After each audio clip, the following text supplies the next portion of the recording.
Hi everyone! Today I would like to show you the high availability capabilities of OceanBase.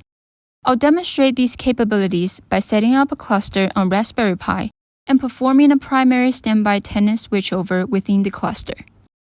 OceanBase is designed to meet diverse disaster recovery needs of various customers in different business scenarios. It offers several high availability solutions, multi-replica high availability using the Paxos consensus protocol, physical standby solutions based on asynchronous log replication, and high availability based on arbitration. These solutions can be used in combination as needed. OceanBase supports multiple deployment models, allowing you to choose what works best for your IDC configuration, performance, and availability requirements. Options include a single IDC with 3 replicas, 3 IDCs across 2 regions, or 5 IDCs across 3 regions. While these high availability scenarios can require significant resources, not all database users have the capacity to support geo-disaster recovery across multiple IDCs. To tackle this challenge, OceanBase has introduced tenant-level primary standby functionality, which uses fewer resources while still addressing geo-disaster recovery needs. To help you better understand the disaster recovery capabilities of OceanBase clusters, we have set up an OceanBase cluster on Raspberry Pi and created 2 tenants, a primary tenant and a standby tenant. The switchover between these 2 tenants will demonstrate the primary standby disaster recovery capabilities of the OceanBase cluster. First, let's clarify the concept of tenants in OceanBase. In OceanBase, a tenant is the basic unit for resource allocation and serves as the basis for managing database objects and resources. Essentially, you can think of tenants as similar to instances in traditional databases. Tenants are completely isolated from one another. For data security, OceanBase restricts cross-tenant data access to protect users' data from potential risks. Regarding resource utilization, each tenant uses its resource quota exclusively. Overall, a tenant acts as a container for various database objects as well as resources like CPU, memory, and I/O.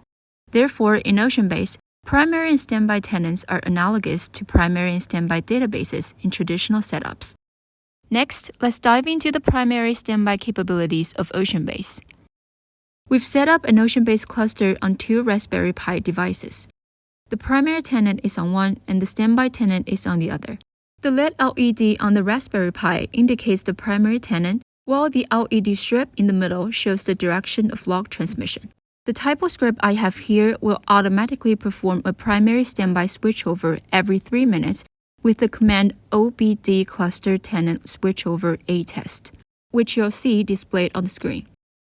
Before the switchover, the light strip will shine from left to right. Once the switchover command is successfully executed, the light will change direction from right to left, indicating that the primary standby switchover has been completed and data transmission has started from the new primary tenant to the new standby tenant. Now let's take a look at the monitoring data. You'll notice that the fluctuations in database performance during the switchover are basically consistent with those before the switchover, indicating that the tenant-level primary standby switchover is achieved in just seconds. It's worth mentioning that in the cluster where the standby tenant belongs, you can also create other primary tenants to handle data writing tasks.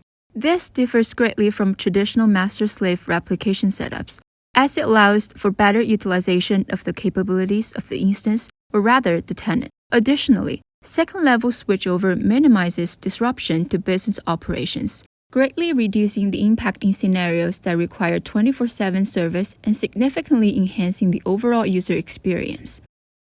Through this demonstration of the primary standby switchover on Raspberry Pi, we can see that the OceanBase cluster effectively delivers tenant-level primary standby functionality while supporting the traditional primary standby database model.